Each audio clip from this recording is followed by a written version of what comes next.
Oke, halo semuanya. Siap untuk proyek pertama yang benar-benar cerdas?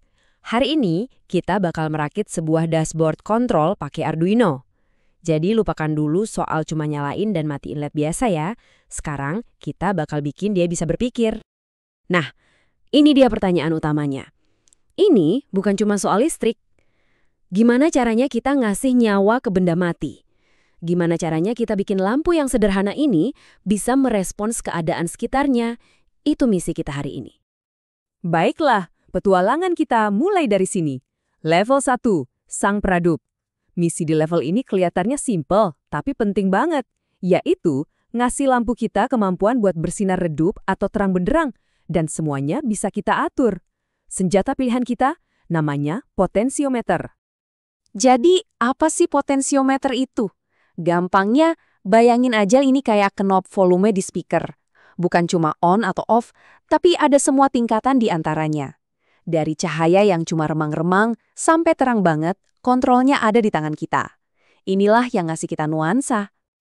Lihat deh, simpel banget. Cuma 3 kabel. VCC kita sambungin ke sumber daya 5 volt, GND ke ground, dan, nah, ini yang paling penting, pin out-nya ke pin analog A0. Dari sinilah Arduino bakal mendengarkan seberapa jauh knopnya kita putar. 3 langkah doang, beres. Sekarang kita masuk ke bagian sulapnya. Nggak perlu ratusan baris kode yang bikin pusing. Untuk level ini, semua keajaibannya itu ada di dalam satu perintah ini. Map. Baris kode inilah yang jadi jembatan antara dunia fisik, si knob tadi, ke dunia digitalnya Arduino. Gini cara kerjanya. Knob kita itu ngomong pakai angka dari 0 sampai 1023. Rentangnya lebar banget kan? Nah, sementara itu LED kita cuma ngerti tingkat kecerahan dari 0 sampai 255. Fungsi map ini tugasnya jadi penerjemah yang jenius.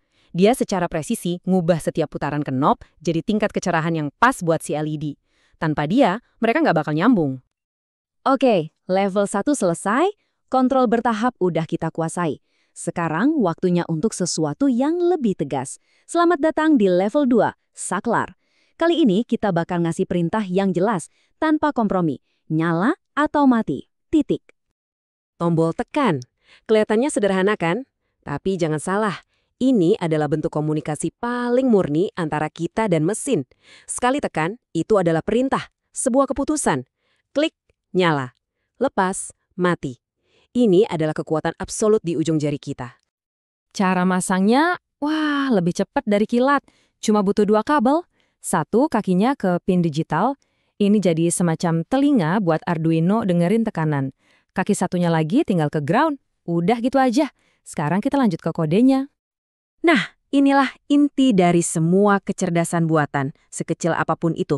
Logika if-else. Bayangin ini kayak pertigaan jalan buat program kita.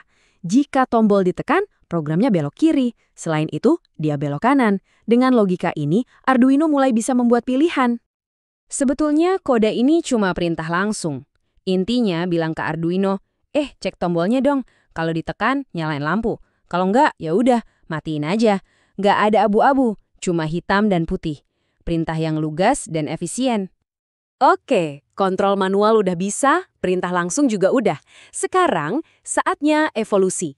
Level 3, sang sensor. Di level ini, kita akan ngasih proyek kita sepasang mata. Kita bakal bikin dia sadar sama lingkungan di sekitarnya. Lampu kita akan mulai bisa melihat. Terus, gimana caranya dia melihat? Mirip kayak kelelawar di malam hari. Sensor ini berteriak dengan suara ultrasonik yang nggak bisa kita dengar, terus dia diam, nungguin gema yang memantul kembali. Dari seberapa cepat gema itu balik, dia bisa tahu persis seberapa jauh objek di depannya. Ini semacam indera ke-6 versi Arduino. Kali ini ada 4 koneksi, dan masing-masing punya tugas penting.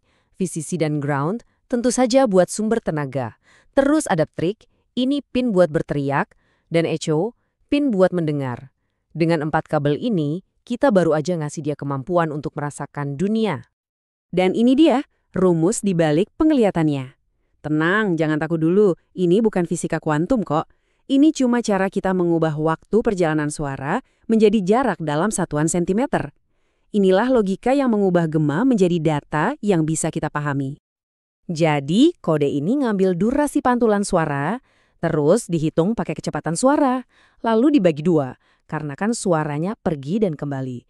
Dan voila, kita langsung dapat ukuran jarak yang presisi dalam sentimeter. Fisika sederhana yang bisa menghasilkan keajaiban.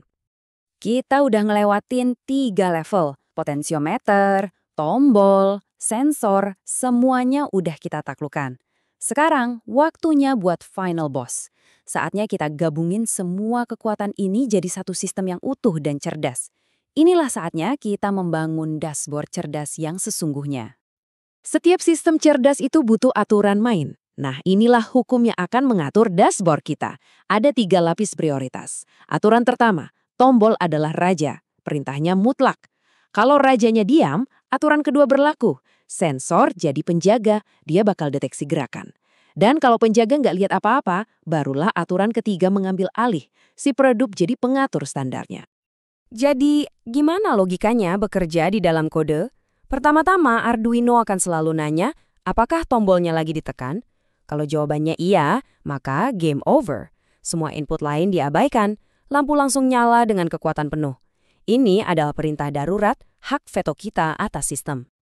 Tapi, kalau tombolnya nggak ditekan, programnya lanjut ke pertanyaan kedua. Sensor ngelihat sesuatu dalam jarak 15 cm nggak?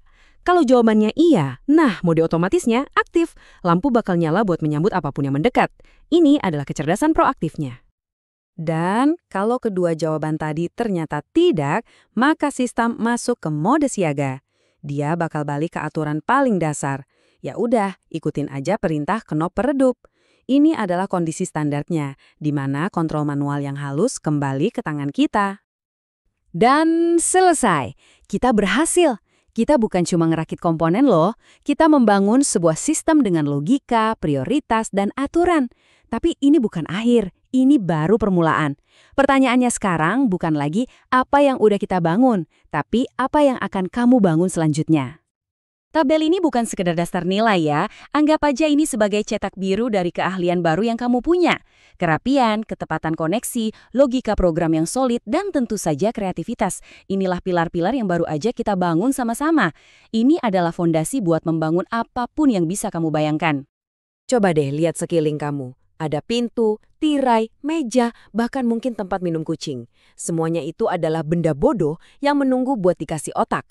Kamu baru aja membuktikan kalau kamu bisa ngajarin sebuah lampu untuk berpikir. Pertanyaannya sekarang, benda apa lagi yang akan kamu buat jadi cerdas?